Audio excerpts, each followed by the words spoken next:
What are we doing here? And where are we gonna go? It's like we just woke up one morning, and then it's welcome to the show. Don't ask any questions, just go with the flow. Make as much money as you can, and try your best not to get broke. Copy everything you see on the TV, from the hairstyles to the clothes, and don't think too often, just do exactly as you're told. And if you ever get confused, then just turn towards the alcohol. You'll still hear your thoughts, then just turn up the radio as you learn to live a lifestyle of drugs, sex, and rock and roll. But in all honesty, I just need to know, is there more to the cycle than growing and getting old? Living and dying just to leave behind a happy home and a whole lot of property that somebody else is going to own. I just really need to know before the casket's closed, 'cause I'm not willing to gamble with my soul, nor am I ready to take any chances. These are just simple life questions, and I'm just searching for some answers. Like, what are we doing here? And what is our purpose? How did we get here, and who made us so perfect? And what happens once we go, or is this world all really worth it?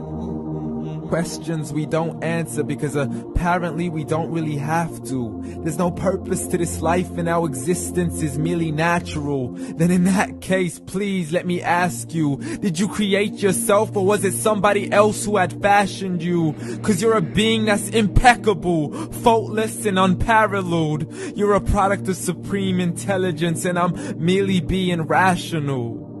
For there isn't a camera on this earth that can come close to the human eye, nor a computer that can compete alongside the human mind. And if the whole world was to come together, we wouldn't be able to create a single fly. So many signs, yet we still deny. As science tries to justify that all this could come from none, when it's a simple sum. 0 plus 0 plus 0 cannot possibly ever give you 1. So from where did all this order come? For everything has its origins, a maker, a creator of its own. I mean, the only reason you're watching this video is because somebody had to press upload. So we can believe in the Big Bang, but I'd rather believe in He who caused it to explode. Allah, the creator of everything, along with every single soul. The ever-living, the master, the only one who is in control. Unlike his creation, beyond our imagination. And no, he's not a man, nor does he have any partners in association. He's on his own. And no, he did not ever leave us alone.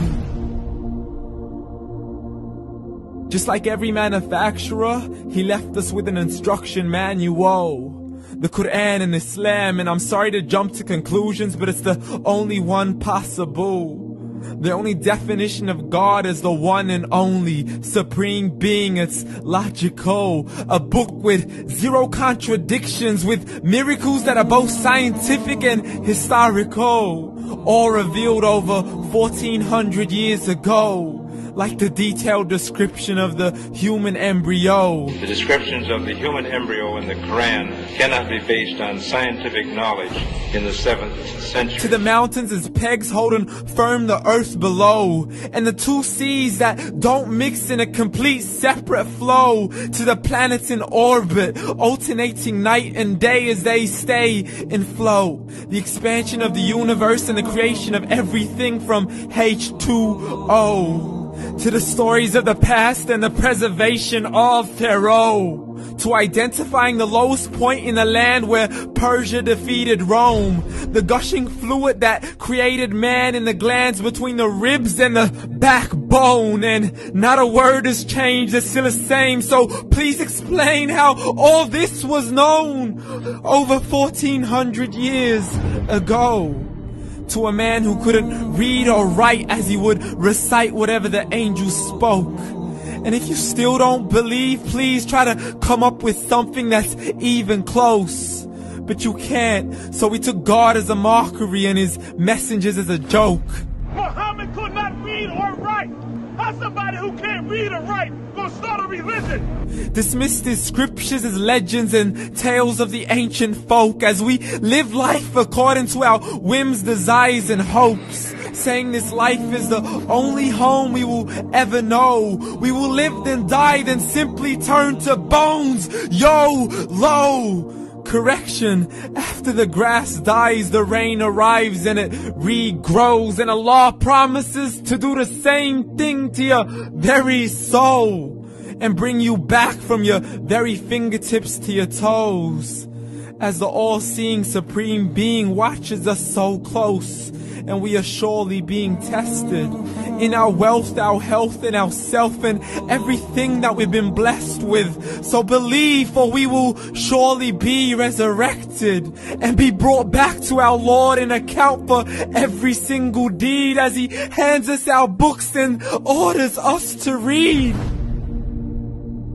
From the bad to the good and everything in between. You yourself are sufficient for your own accountability, so don't be mad at me. You are the one who thought He wouldn't come back to me. I gave you a whole life long to search after me, but you were busy in all that which was temporary. So read, and glad tidings to all those who believed. And if you disbelieve, read. And don't let that day be the first day you find out what your life really means. Read.